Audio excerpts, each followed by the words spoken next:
너희 죽을 몸도 살리시리라. 아멘.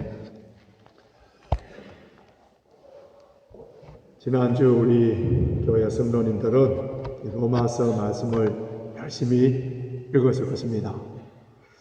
로마서 1장에서 16장까지 읽으시면서 어느 장이 가장 여러분들 마음에 와닿고 은혜가 되고 감동이 되는 그런 장이 어느 장이었습니까? 오늘 우리가 로마서 8장을 읽었는데 이 로마서 8장이 얼마나 중요한가를 먼저 말씀드리면 기독교를 알기 위하여서 성경 전부를 읽을 틈이 없다면 신약 성경을 읽으라 그렇게 권면합니다. 그런데 신약 성경 전체를 읽을 수 있는 그 시간적인 틈도 없다면 그러면 로마서를 읽어라. 근데 로마서 전체를 읽을 수 있는 그런 시간적 여유가 없다고 하면은 로마서 8장을 읽어라 할 정도로 로마서 8장은 성경 중에 성경이라 할 수 있습니다. 어떤 신학자는 모든 성경이 다 불타 이 지상에 없어진다 하더라도 로마서 8장만 남아있다면 이 8장을 통해서도 구원을 받을 수 있다 이렇게 주장하였고요. 성경을 반지라고 비유를 한다면 로마서 8장은 반지 가운데 있는 다이아몬드라고 비유할 정도로 성경 중에 보석이라고 이렇게 표현합니다. 우리가 신앙생활을 하면서 때로는 믿음이 흔들릴 때가 있어요. 때로는 알게 모르게 죄에 빠질 때가 있고 시험을 당하고 상처를 받을 수가 있고 하나님의 사랑이 의심스러울 때가 있고 기도했던 제목들이 응답되지 아니하고 영원한 천국에 대한 소망이 흔들릴 때 신앙의 어떠한 형편 가운데 있다 하더라도 이 로마서 8장을 읽고 묵상하고 로마서 8장의 말씀대로 순종해 나간다면 다시 일어날 수 있고 힘차게 신앙생활을 할 수 있도록 만들어주는 것이 바로 로마서 8장이에요. 오늘 로마서 8장 1절에서부터 11절까지 말씀을 함께 나누기를 원하는데 오늘 설교만 잘 들어도 조금 후에 있을 성경 퀴즈 가운데 몇 문제를 맞출 수 있을 정도로 로마서 8장은 우리 일상적인 삶 가운데 많은 힘과 격려와 도움을 주는 그러한 성경입니다. 지난 주일에 우리가 살펴본 말씀은 로마서 7장에서 오라 나는 공고한 사람이로다 이 사망의 몸에서 누가 나를 건져내랴 하는 사도 바울의 탄식. 사도 바울만 그랬습니까? 우리 모든 그리스도인들의 탄식이라 할 수 있습니다. 하나님 뜻대로 살지 못하고 죄를 범하고 하나님께서 하지 말라는 것을 하고 하라 하는 것을 하지 못하는 우리들의 탄식 소리. 이 사망의 몸에서 누가 나를 건져내랴 하는 이 질문의 답이 바로 로마서 8장이에요. 로마서 8장 이전까지는 성령이라는 말이 4번 나오는데 이 로마서 8장에는 성령이라는 말이 21번 정도 나올 정도로 성령께서 하시는 일에 대해서 집중적으로 언급을 해놓고 있기 때문에 그래서 로마서 8장을 흔히들 성령의 장 그렇게 표현합니다. 이 성령의 역사를 잘 깨닫도록 하기 위해서 이 명암법 성령과 대조되는 그런 단어를 로마서 8장에 많이 나오는데요. 그것이 무엇이냐 하면 육신입니다. 자, 오늘 읽은 본문의 가운데 육신이라는 단어가 얼마나 나오는지 한번 성경을 펴서 따라와 보십시오. 바랍니다. 3절에 보면은 육신으로 말미암아 육신의 모양, 육신의 죄, 4절에 육신을 쫓아, 5절에도 육신을 쫓는 자, 육신의 일, 6절에도 보십시오. 육신의 생각, 10절에도 육신의 생각, 8절에 육신에 있는 자, 9절에 육신에 있지 아니하고. 육신이라는 말이 성령과 대조적으로 참 많이 나오는데, 육신 했을 때 가장 먼저 떠오르는 개념이 뭐예요? 우리의 육체, 몸, 이렇게 생각할 수 있는데, 여기서 육신이라는 말은 성령과 대조로 우리의 타락한 인간의 본성을 이야기하고 있습니다. 고대 헬라 철학에서는 영혼은 선하고 육체는 악하다, 그렇게 주장하여서 우리 육신은 영혼을 가두어 놓은 감옥이다, 그래서 우리의 육신은 선하고 나쁜 것이다, 그렇게 여겼습니다. 이원론적인 그러한 사고인데요. 그런데 성경에서는 고대 헬라 철학과 달리 우리의 몸이 선하고 나쁜 것으로 보지 않습니다. 로마서 12장 1절을 보면은 우리 몸으로 하나님 기뻐하시고 원하시는 예배를 드리라고 되어 있고요. 우리 몸이 의의 병기로서 하나님의 뜻을 이루는데 아름답게 쓰임받을 수 있는 거예요.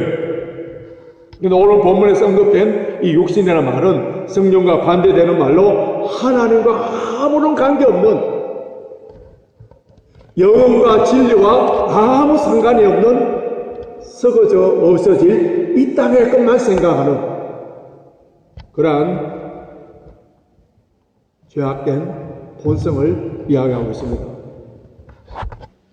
이런 육신을 위하여 살고 이 땅을 위하여서 이 땅에 조금의 편리, 조금의 더 많은 이익, 이렇게 살다가 지옥 갈 수밖에 없는 그런 우리들을 오직 예수 그리스도의 은혜로 말미암아 하나님의 자녀로 삼아 주시고, 오늘 이 시간에 저와 여러분들을 허탄한 곳에 두지 아니하시고 영광스러운 예배자로 삼아 주셔서 예배를 드릴 수 있도록 하나님의 자녀로 만들어 주신 것, 이것은 전적인 하나님의 은혜란 우리의 선행과 우리의 노력으로 된 것이 아니라 하나님의 은혜로 구원받은 하나님의 자녀들에게는 예수 그리스도의 보혈로 말미암아 우리 하나님께서 어렵다고 선포를 해주십니다. 이거를 신학적인 용어로 칭의, justification, 칭의라고 합니다. 이런 어렵다 하신 칭의를 받은 사람은 다시 본어게인하기 위해서, 다시 거듭나기 위해서 신앙생활을 하는 것이 아니라 우리 육신이 한 번 태어난 것이 또 두 번, 세 번 태어나지 않는 것처럼 본어게인, 거듭나는 것도 한 번에. 그러면 우리는 이제는 예수님의 성품을 닮아가고 거룩한 삶, 성화, 생티피케이션을 위해서 신앙생활을 하게 됩니다. 그런데 우리 마음으로는 거룩하게 살고 예수님의 성품을 담고 나를 통하여 주의 몸된 교회가 든든하게 되고 먹든지 마시든지 하나님께 영광을 위하여서 살 수 있는 이런 삶을 살아야 되고 성령의 아름다운 열매를 맺기를 원하는데, 육신을 입고 있는 우리들이 약한 세상에서 육신의 욕망 따라 죄를 범함으로 불신자들과 아무 차이 없이 지난주일 이곳에서 예배드린 우리들과 세상에서 예배를 드리지 않고 말씀을 알지 못하는 그들과 아무런 차이 없이 그렇게 살면서 내 자신을 쳐다볼 때에 나는 과연 구원받은 사람이 맞는가? 내가 이렇게 죄를 범하며 살다가 내 구원을 잃어버리는 것이 아닌가? 무효가 되는 것이 아닌가? 하나님께서 나를 버리신 것은 아닌가? 이렇게 의심을 하는 그런 사람들이 있을 수 있는 거예요. 그런데 우리가 신앙생활에 있어서 크게 혼돈하는 것이 하나 있는데, 우리의 성화의 삶의 실패, 이것을 마치 칭의의 실패로 혼돈하는 경우가 있는 거예요.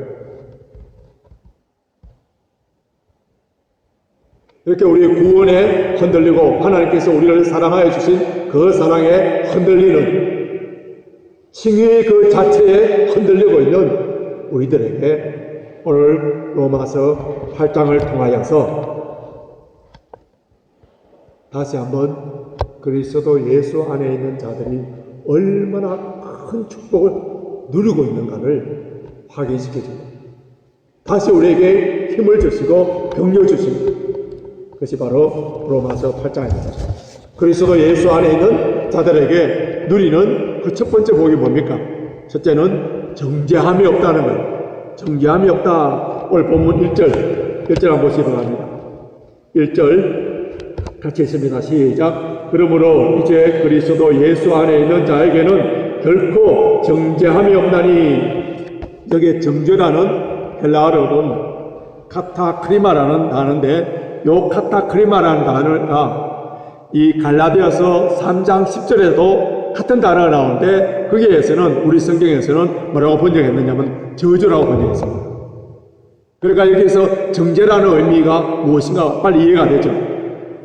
정죄함이 없다는 이 말씀은 우리의 칭의, 하나님께서 어렵다고 선포해 주신 그 칭의, 하나님의 자녀, 그것이 취소되거나 무효화되지 않는다는 거예요. 즉 지옥 백성으로 되지 않는다는 거예요. 그럼 이거 정죄함이 없다는 이 말은 더 이상 우리의 죄를 범하지 않는다, 이런 의미도 아니고요. 신앙생활에서 실패나 그러한 넘어짐이 없다, 그런 뜻도 아닙니다. 때로는 우리가 육신이 연약하기 때문에 죄를 범하고, 때로는 내 기도의 뜻대로 되지 아니하기 때문에 낙심하기도 하고,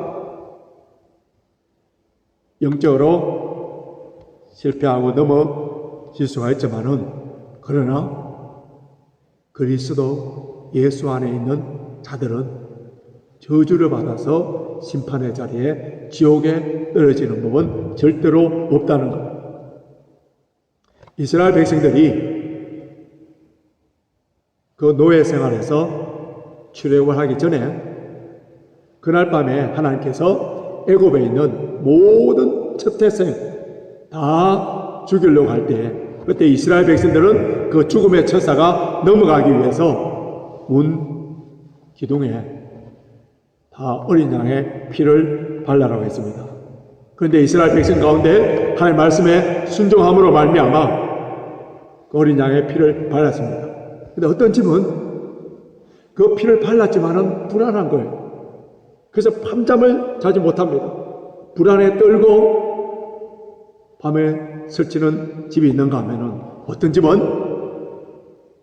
하나님의 말씀을 믿고 어린 양의 피를 바르고 편안하게 안식을 취한 그런 집이 있는 거예요.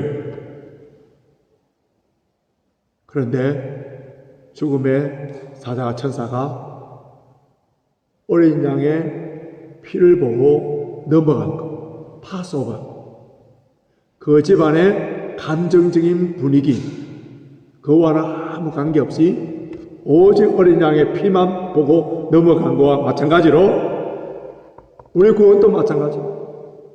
우리가 예수 그리스도를 믿으면은 예수 그리스도의 보혈로 말미암아 우리가 심판을 받지 않습니다. 그렇기 때문에 우리의 구원은 우리의 감정, 우리의 분위기 이거에 달려있는 것이 아니라 오직 예수 그리스도의 보혈, 그것을 믿고 순종하고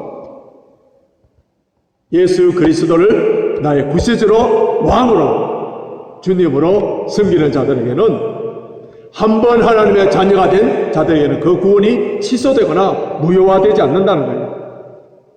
그리스도 안에 있는 자들이 결단코 정죄함이 없는 그 이유를 2절에 나옵니다. 2절 한번 보시기 바랍니다. 2절 같이 읽겠습니다. 이런 그리스도 예수 안에 있는 생명의 성령의 법이 죄와 사망의 법에서 너를 해방하였음이니라.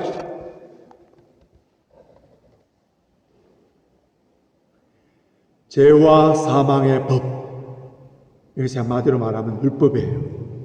율법 그 자체는 선합니다. 그러나 율법이 도저히 할 수 없는 것이 있습니다.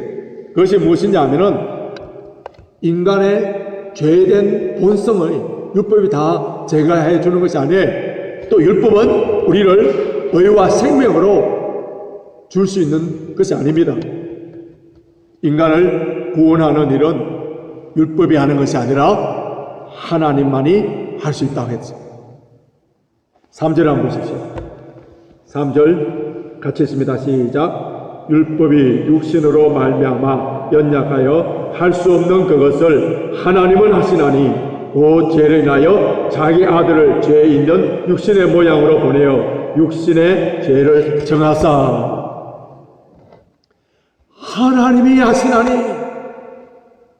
하나님이 하시나니 이 말씀이 얼마나 힘이 됩니까?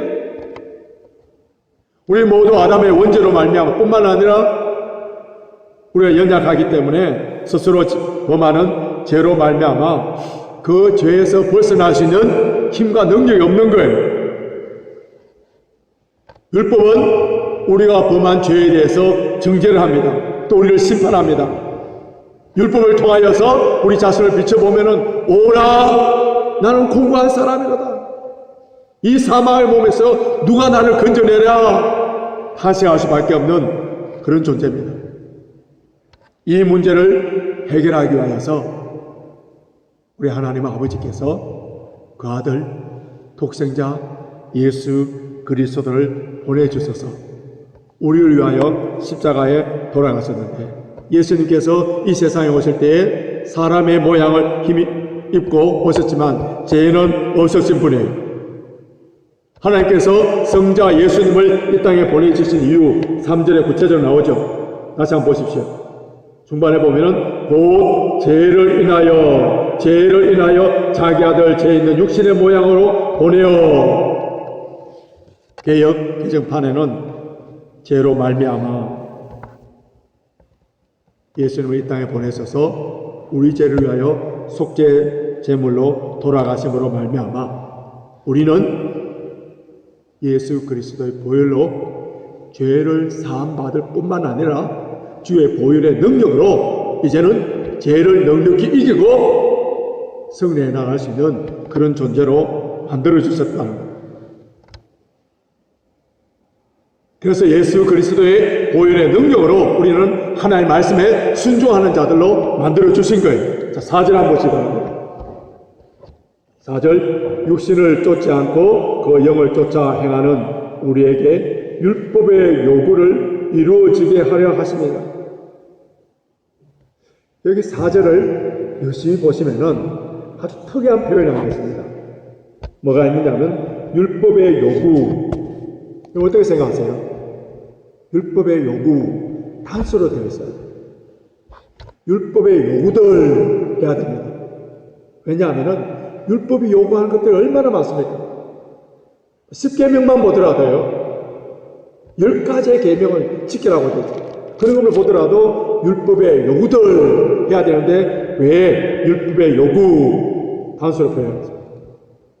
그 율법을 다 통일하여서 한마디로 요약한 것, 그 율법의 요구, 이것이 무엇인가? 사도 바울은 로마서 18장, 13장 8절에서 10절까지를 명확하게 알려주고 있습니다. 로마서 13장 8절에서 10절까지 말씀, 앞에 화면을 보시고요. 같이 있습니다. 시작. 빛과 사랑의 빛 외에는 아무에게든지 아무 빛도 지지 말라. 남을 사랑하는 자는 율법을 다 이루느니라. 간음하지 말라, 살인하지 말라, 도둑질하지 말라, 탐내지 말라 한 것과 그 외에 다른 계명이 있을지라도 내 이웃을 내 자신과 같이 사랑하라 하신 그 말씀 가운데 다 들었느니라. 사랑은 이웃에게 악을 행치 아니하나니 그러므로 사랑은 율법의 완성이니라. 율법의 요구, 그 단수 하나의 계명, 그것이 무엇이라고요? 사랑. 그래서 성령의 첫 번째 열매도 사랑이요, 성령의 가장 큰 은사도 사랑. 옛 언약과 새로운 언약이 다 요구하는 것이 뭐랍니까? 사랑. 예수 그리스도의 보혈로 받은 하나님의 자녀들은 성령의 능력으로 사랑할 수 있는 사람으로 만들어 주셨다는 겁니다. 그렇기 때문에 그리스도 안에 있는 사람들은 죄와 사망의 법에서 해방된 사람, 정죄함을 받는 사람이 아니에요. 성령의 권능으로 사랑할 수 있는 사람이에요. 남을 정죄하고 율법적으로 판단하는 것이 아니라 남을 사랑하는 성령의 사람이 된 거예요. 하나님의 놀라우신 그 사랑, 정죄하지 아니하는 그 큰 사랑을 받은 우리들이 남을 정죄하지 아니하고 미워하지 아니하는 그러한 삶이 그것이 우리 힘으로 되는 것이 아니라 성령의 능력으로 이런 삶을 사는 것이 얼마나 큰 축복입니까? 끊임없이 남을 정죄하고 비판하던 그런 사람이 이제는 사랑하고 원수까지도 사랑하므로 말미암아 우리 마음에 참된 평강과 기쁨을 누리면서 매일매일 친구의 기쁨을 누리고 사는 것이 바로 그리스도인의 삶, 이러한 축복을 우리가 받았습니다. 둘째로 그리스도 예수 안에 있는 사람들은 성령을 모시고 사는 사람들입니다. 9절 한번 보시기 바랍니다. 9절 같이 읽겠습니다. 만일 너희 속에 하나님의 영이 거하시면 너희가 육신에 있지 아니하고 영에 있나니 누구든지 그리스도의 영이 없으면 그리스도의 사람이 아니라. 너희 속에 하나님의 영이 거하시면 하는 이 단어는 방문객 손님으로 잠시 왔다가 떠나가는 것이 아니고요, 영구적으로 주인이 되어서 사는 걸 말합니다. 우리 그리스도인의 존재와 삶을 지배하는 주인이 바로 성령이라는 거예요. 그래서 9절 다시 보시면은 뭐라고 되어 있습니까? 너희 속에 하나님의 영 주쳐놓으세요. 하나님의 영. 이것이 10절에서는 어떻게 표현하냐면 그리스도께서 너희 안에 계시면, 성령과 그리스도가 동일한 존재라는 의미가 아니고요, 우리 성령 속에 그리스도가 또 성령이 내주하시는데 구분은 가능하지만은 그러나 분리될 수 없는 거예요. 여기서 삼위일체 하나님을 볼 수 있는데, 자, 9절 보십시오. 너희 속에 하나님의 영, 그리고 또 9절에 그리스도의 영, 10절에서는 그리스도께서, 11절에는 예수를 죽은 자 가운데서 살리시는 이의 영. 삼위 하나님의 존재론적으로 서로 구분은 되지만은 신자의 구체적인 삶 속에서는 하나로 경험된다는 것을 말해주고 있습니다. 그리스도 예수 안에 있는 사람, 그 사람은 그 몸이 이제 성령의 전이 된 거예요.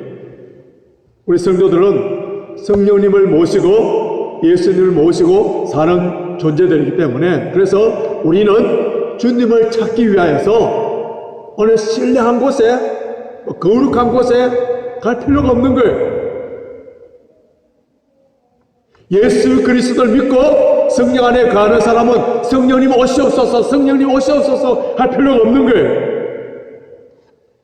오순절날 성령 강림으로 말미암아 이제는 구약시대의 성령의 임하심과 그리고 신약시대의 성령 오심에 대한 것이 완전히 달라졌습니다. 구약시대 때는 하나님의 필요에 의해서 왕이나 제사장이나 선지자들 특별한 사역을 위하여서 성령 오셨습니다. 그런데 사울 같은 왕, 하나님의 말씀에 불순종함으로 말미암아 성령은 떠나가시고 악령이 지배한 거예요. 다윗이 죄를 범함으로 말미암아 그 가장 두려워했던 것은 나에게서 성령을 거두지 말라. 구약시대 때는 성령이 오셨다가 떠나가는 그런 역사가 있었습니다만, 그러나 신약시대에는 모든 믿는 자에게 차별 없이 성령님이 임하셔서 한 분 오신 성령님께서는 영원토록 우리와 함께 하시기 때문에 떠나가지 않는 거예요. 그런데 우리가 반드시 기억해야 되는 것은 성령의 내주하심과 성령의 충만하심, 이것은 다른 거예요.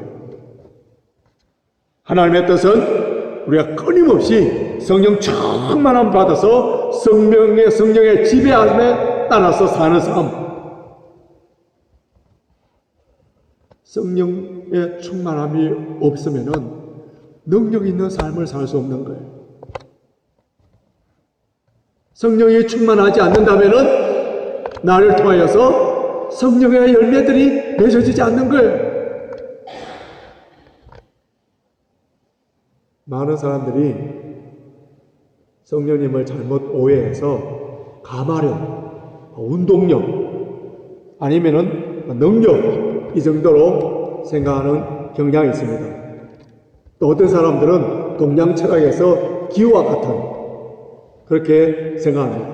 그래서 기도할 때에 성령이 임하도록 하기 위해서 막 이상한 손놀림을 하고, 또 어떤 봉사는 성령을 받아라 하면서 마치 장풍을 쏘듯이 성령을 받아라 하고 성도들은 오시옵소서 오시옵소서, 이거는 다 이단들이나 사이비 종교에서 하는 거예요. 성령님은 성부 하나님의 영이시며 성자 예수님의 영이시기 때문에 인격적인 분이세요. 우리 속에 거하시는 성령님이 충만하면 우리의 생각, 마음, 행동 모든 것을 컨트롤하여서 하나님이 기뻐하시는 일들을 하도록 만듭니다.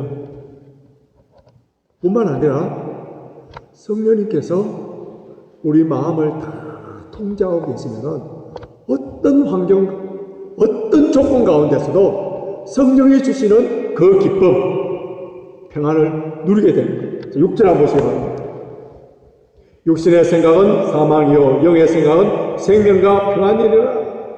성령이 주시는 것은 생명을 풍성하게 해주고 우리 마음에 평안을 주고, 뿐만 아니라 성령을 통하여서 우리는 무슨 일을 할 수 있느냐. 8절 보십시오.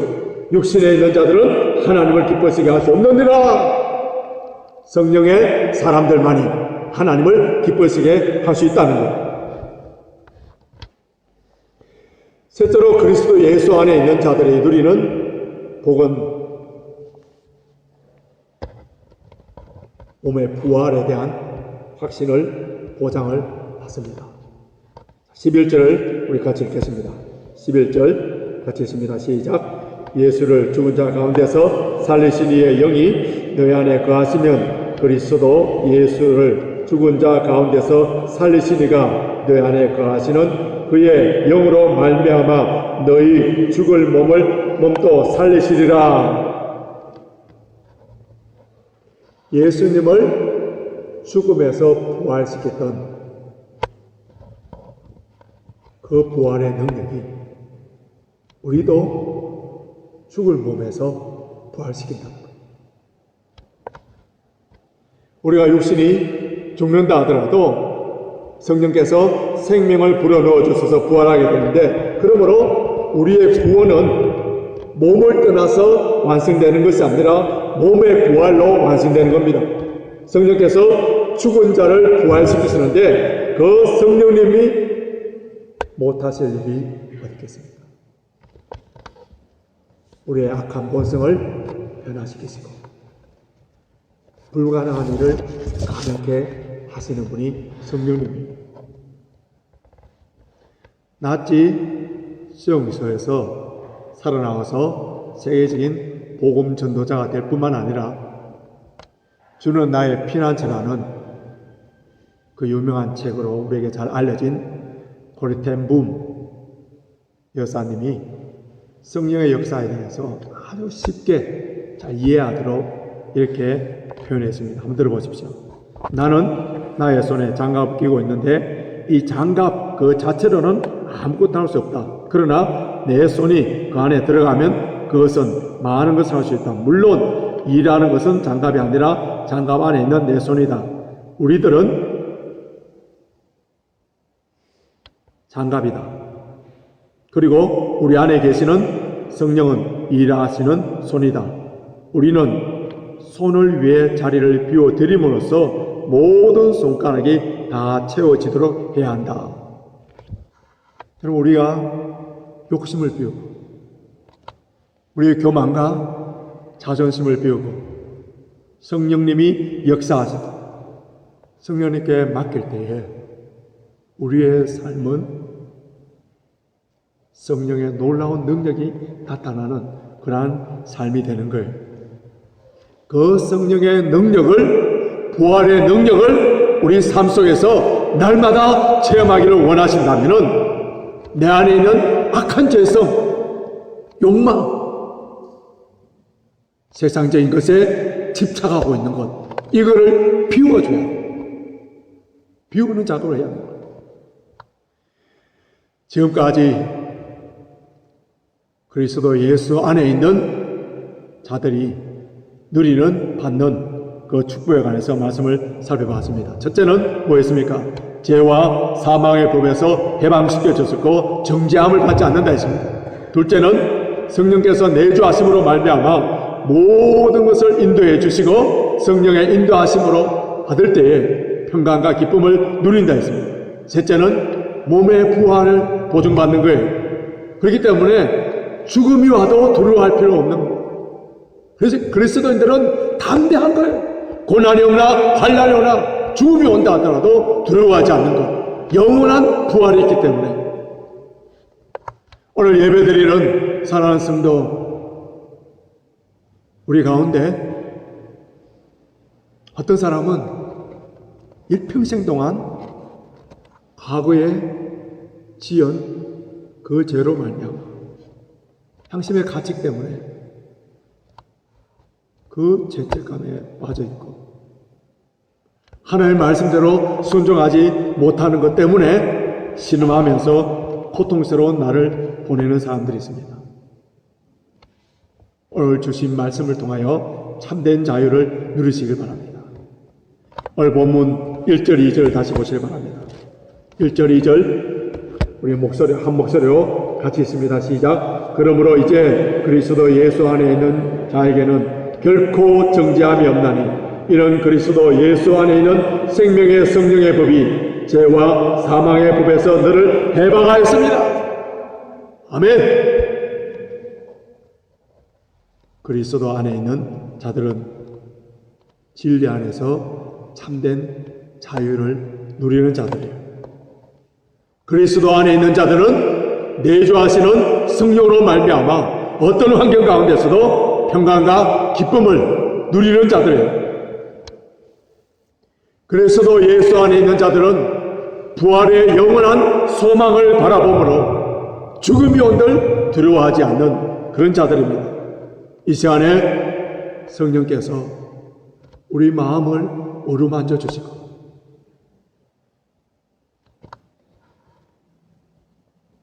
오늘 로마서 8장을 주시는 이 말씀을 통하여서 최후 승리 얻는 그 순간까지